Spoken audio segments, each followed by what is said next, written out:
What's up, guys? Do you feel sometimes that your joints are limiting you in your workouts? So your joints hurting? Are your knees, shoulders, elbows? Are you getting those pains from lifting heavy weights all the time? Are you finding that that pain is limiting you in your workouts and maybe even slowing you down? Well, today I'm going to show you a trick that's going to help you keep building muscle, but help save those joints, help you recover, and help you grow in just 5 seconds. So what is this mystical training method that I'm talking about? It is known as time under tension training. This is going to involve eccentric loading, concentric loading, and isometric holds. But what it's not going to involve is you smashing your joints to pieces. This is not going to require heavy loads. It's going to require you to have a good mind to muscle connection, which is something we always want to build. And today I'm going to show you one exercise for every body part that you can put into your training routine to help you develop that muscle, but also give your joints that little bit of respite that they might need. You can put this into your normal routine, and obviously as you get better at this, maybe put 2 exercises into each routine, but for starting out, just one will do the job. Let's crack on.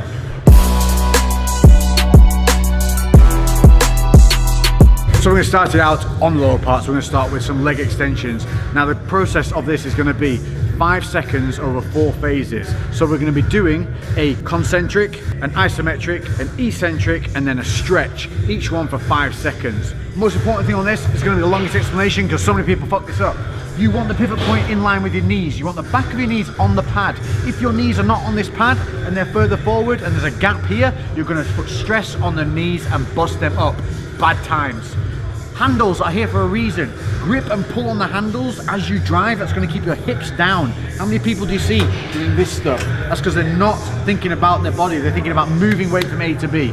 This method is going to make you think about mind to muscle, and it's going to make you think about contractions and help you connect and also find bad habits that you've got and help you fix them. So find a weight that you can do around 20 reps on. We're going to be doing 8 reps of the slow holds. Then we're going to finish with 12 normal reps. The 5-second phases, easy. We're going to come up for 5-second count. Feet parallel. 2, 3, 4, 5. At the top, point the toes.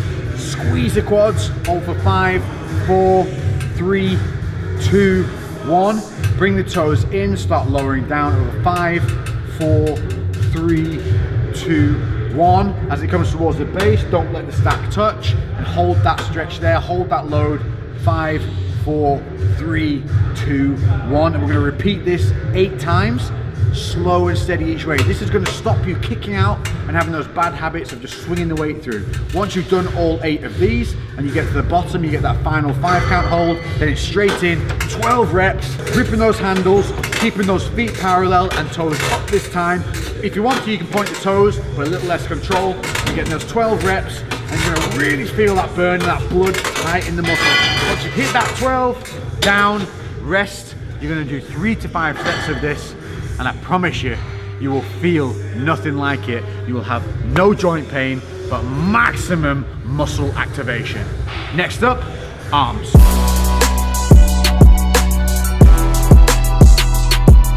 So triceps, we're going to be using the V-bar and the cables. Now you can alternate the grip accordingly as you play with this. Don't be afraid. What I show you here, you can take it and go, but then go and twist things around and make a move as you see fit. But we're going to take, again, same thing, a rep range where you can do 20 reps on that weight, 8 and 12s like before. For this, pointers, shoulders back, rib cage down, hips slightly kicked back. What we're not doing is leaning over. From here, you're going to keep that scapula engaged. You're going to pull down with the elbows, and this is your start position. Start right, you'll finish right. From here, we're going to come down. 5, 4, 3, 2, 1. Squeeze, flex that tricep at the bottom. Look how my arm is at an angle. What I'm not doing is this. Arms at a slight angle, and I'm squeezing that tricep. I've got a little bit of flexion at the wrist. Then I come back up. 5, 4, 3, 2, 1, no elbow movement, no swinging back and forward, shoulders still in place. At the top now, I'm going to squeeze my biceps and help stretch that tricep. 5, 4, 3, 2, 1, before starting all over again. 8 reps like that, and then we're going to move straight in, 12 reps, strong, focusing, no swinging, squeezing that tricep at the bottom, squeezing that bicep at the top. Bam, bam, bam, bam. Biceps.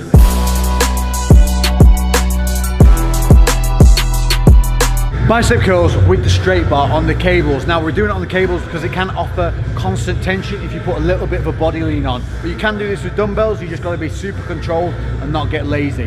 What we're looking for on this, we're looking to keep our elbows tight and in a fixed position. What I'm not doing is letting my elbows swing back and forth. Again, my rib cage is down, my scapula is engaged, and I'm not pigeon necking. So tuck that chin in and keep that nice alignment.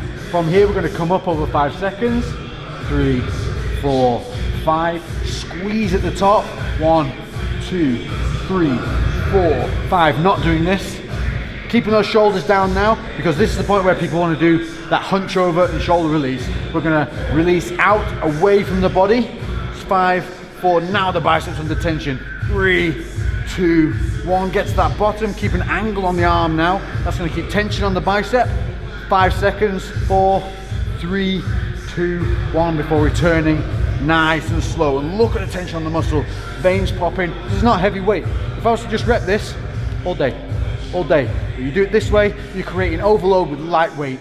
And like I said, once you've done those 8 reps, back in with those 12, keeping that form, no swinging, not letting the elbows kick back, elbows fixed, shoulders back, chest up, rib cage down, chin in, boom. Big biceps, 5 seconds.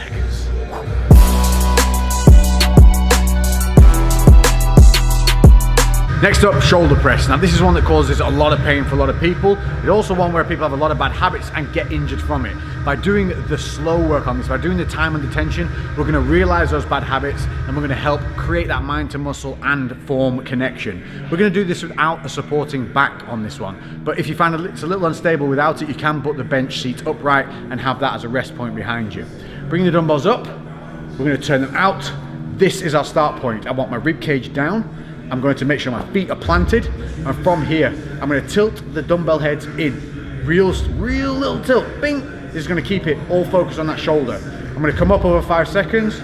3, 2, 1. This is working my core and everything now. At the top, what I'm not doing, banging and touching. Coming up, straight arms, shoulders down, not hitching. Then coming back down the exact same way we went up, over 5 seconds.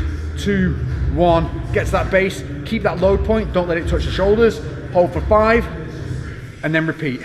Obviously, once we get 8 reps in from these, then we're going to try and maintain that postural strength, rib cage down, keep it controlled, and rep 12 reps to the death, to the pump. And tell me, after doing that, give it one go, and tell me that doesn't feel as good as those heavy ass shoulder presses you ground through, gritted your teeth on, and ended up tearing up some fucking tendons.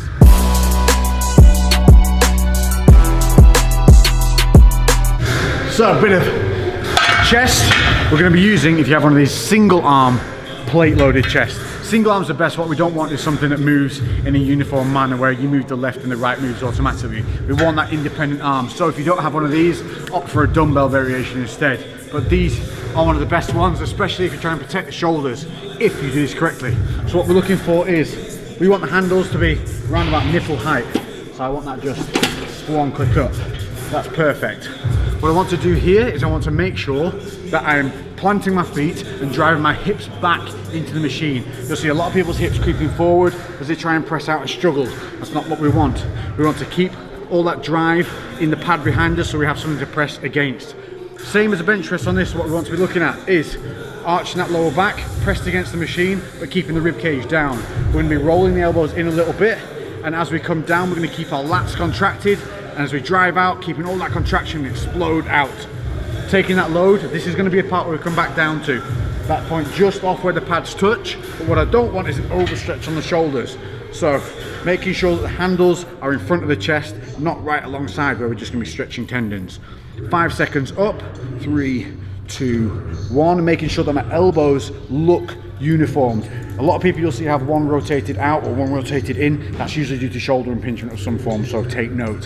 Holding at the top, what I'm not doing is locking my arms out and putting all the load on the elbow. Keeping my shoulders back, and just before complete lockout of the joints, I'm holding it here, 5 seconds. Then eccentric, 5 seconds, and what I'm not doing on this is allowing the shoulders to hitch up and the elbows to come high. I'm keeping those shoulders down, chest up, rib cage down, driving my heels into the floor, hips back. 3, 2, 1. Then we get to that stop point, a natural stretch. Don't overstretch. That's your whole point for the 5, and then repeat.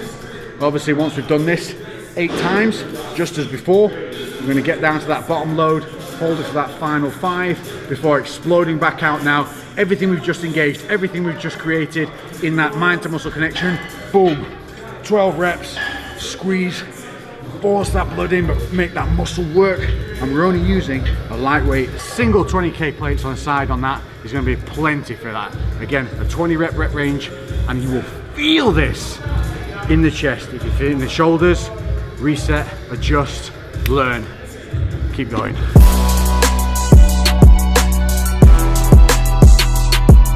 Back, and for this one we're going to be using the lat pull down. I love this machine, but it is one that people often have a big disconnect in their shoulder areas. They also don't have a lot of control with their rib cage and midsection. This is going to help fix all of that, plus keep a healthy scapula, because your scapula are going to be crucial here in controlling the shoulders. What we're looking for is not an overly wide grip. Grip to wherever is natural. If you're not over 6 foot, you don't need to be grabbing the edge of the bars. Just use your sense on where it feels good. We're going to grip just past the bend anyway. We're going to sit and make sure our knees are pinned underneath this pad. Your feet should be solid to the floor with a right angle up into the pad, and you shouldn't be able to move your legs underneath that pad. That's important because we're going to drive against it. From here, we're going to set shoulders back and down, rib cage down, chest up. It's going to feel weird and a little bit tight, but it's perfect. From here, we're going to pull from the elbows. The movement starts here, not at the hands. We're going to pull down from the elbows, 5 seconds. Get to that squeeze point is here, not here. Don't try and come overly low. Just to the top of the chest or wherever it feels natural for a squeeze. Drive your elbows and almost like you're trying to pin your lats under your armpit. Squeeze and don't let that rib cage pop up. Then release, 5, 4, 3, 2, 1. Keeping the shoulders down, and then hold 5 seconds at the top. Then it's just 8 reps of that repetition. 5 down, a 5 hold. Making sure the shoulders aren't rounding forward, chest up, rib cage down, pull it as close to the face as possible. 5 on that way back up, and then we're gonna rep those 12 reps again. But what we're not gonna do is start fucking swinging. No aping around. What we want, keep that chest nice and high, put the rib cage down, arching the lower back, and we're gonna pull through clean and rep. Thinking about those contraction points, and thinking about that controlled release. 12 reps, really feel that stretch, and you will feel that from here all the way down. If you're feeling it in your shoulders or anywhere else, you need to readjust that control of the shoulders, keep those scapula engaged. This is a fantastic movement, and it looks great when the camera's behind you, not in front of you. Sorry, mate. So Lex wanted a back shot, so there's the back shot.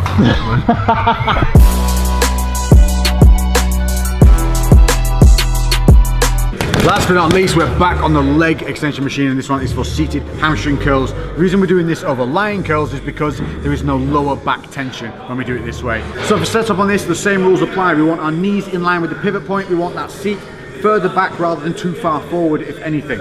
We're going to grip on the handles. As we curl under, what we don't want is to allow, as soon as we pull, those hips to shoot forward. You'll see this all the time. People end up halfway down the seat here, because what they're doing is using their body weight to pull the weight through.